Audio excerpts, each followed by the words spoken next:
la ayuda de su antiguo aliado Nezahualcóyotl para proteger la ciudad que estaba reconstruyendo en el lago. Nezahualcóyotl diseñó algo que le convertiría en el mejor ingeniero del continente.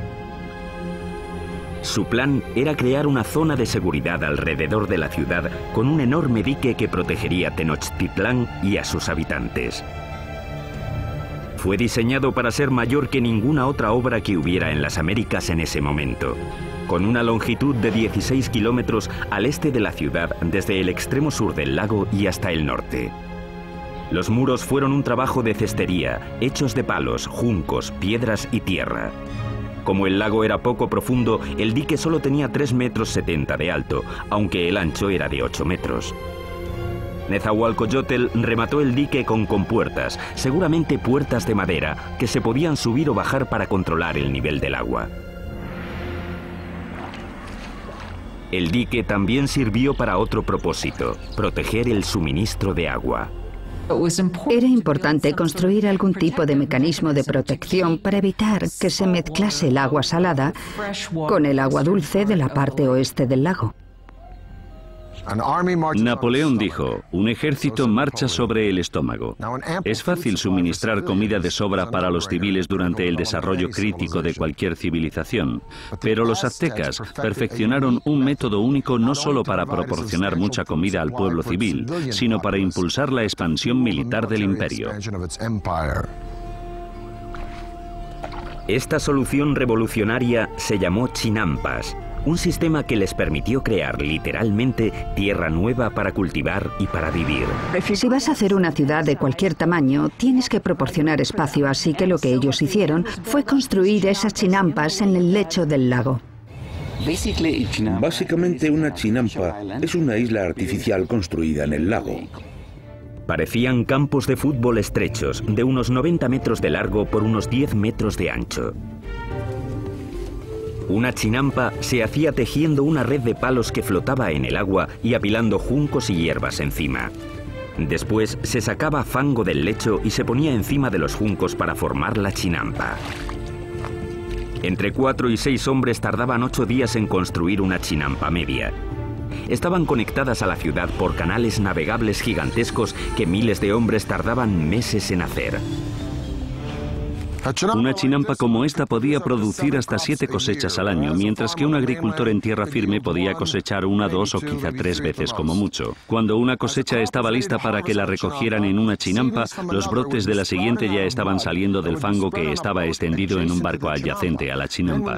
Entonces, cuando los brotes estaban listos, se llevaban a la chinampa y el ciclo se repetía una y otra vez en cientos de chinampas. Fue esta tecnología lo que hizo que Tenochtitlán pasara de ser una ciudad tribal más en el siglo XIV a una ciudad-estado dominante y próspera. Con la infraestructura de la ciudad lista y enormes tierras bajo su control, los aztecas extendieron las fronteras de su imperio más que nunca. Crearon una red de carreteras muy extensa, superautopistas aztecas. Pero al tiempo que el imperio crecía, también lo hizo la práctica de sacrificios humanos. Muy pronto ríos de sangre corrían por las calles de Tenochtitlán.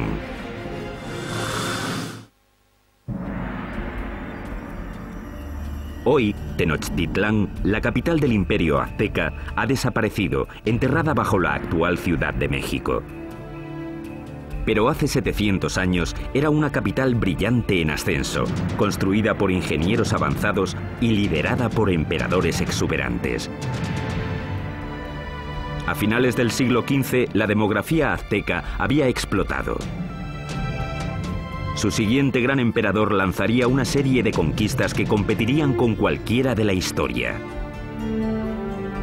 Se llamaba Ahuizotl y demostraría que era incluso mejor guerrero que su abuelo, Moctezuma. Para el año 1502, Ahuizotl había conquistado territorios desde la costa pacífica de México y había conseguido que el imperio llegara muy al sur, a Guatemala. Su reinado fue como una edad de oro. Él fue el rey que abrió las rutas de transporte a las zonas costeras y las tierras bajas donde los aztecas tenían sus mayores lujos. Todas las plumas brillantes, el oro, las piedras preciosas que los nobles y soberanos lucían como parte de su estatus, venían de allí.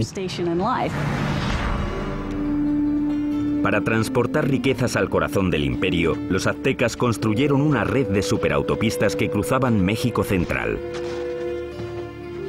Corredores de relevo se apostaban cada 8 kilómetros para crear una especie de UPS antigua. Se podían enviar mensajes o bienes desde la costa del Golfo hasta Tenochtitlán, a 320 kilómetros en solo 24 horas, más rápido que el servicio postal actual. Con el imperio en su esplendor, los aztecas de Ahuizotl se embarcaron en el mayor proyecto de construcción, una enorme pirámide en el mismo centro de Tenochtitlán, el símbolo del poder absoluto. Se la llamó Templo Mayor. La base de la pirámide tenía 75 metros de fondo por 100 metros de ancho y se elevaba a una altura de 15 pisos. Había al menos 117 escalones en 2 escaleras que subían 60 metros y que llevaban a 2 templos en honor a los dioses de la lluvia y de la guerra. El templo se reconstruyó en el mismo lugar 7 veces, comenzando en 1325 con la fundación de la ciudad. La pirámide crecía al tiempo que lo hacía el imperio. Cada piso simplemente se añadía encima del piso anterior. El templo mayor se construyó principalmente con una piedra llamada tezontle, que es volcánica y pesa muy poco. Eso evitaba que el templo se hundiera. Para los suelos y paredes, los aztecas aplicaron un revoque de cal, que era una especie de cemento. Algunos ejemplos encontrados hoy son tan duros como el cemento moderno, incluso después de 500 años. Los albañiles aztecas trabajaron durante décadas para completar su monumento a los dioses. El templo estuvo enterrado hasta 1978, cuando la compañía eléctrica cavó una zanja y descubrió accidentalmente una enorme piedra tallada y las ruinas del templo con ella. El disco tiene 3,5 metros de diámetro, pesa 20 toneladas y representa el cuerpo desmembrado de la diosa Coyolxauhqui.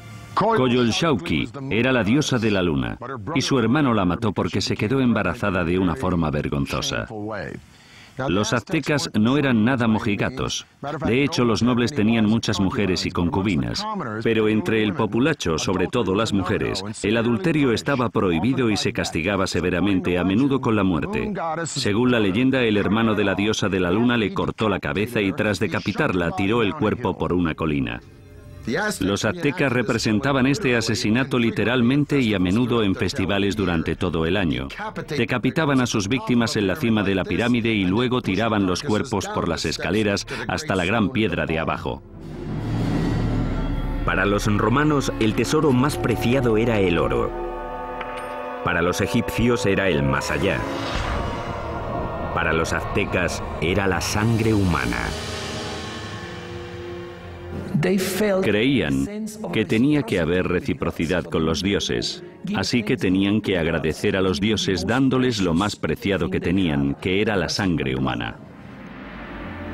Los aztecas la llamaban agua preciosa y creían que si los dioses no la recibían en grandes cantidades, el mundo acabaría en apocalipsis.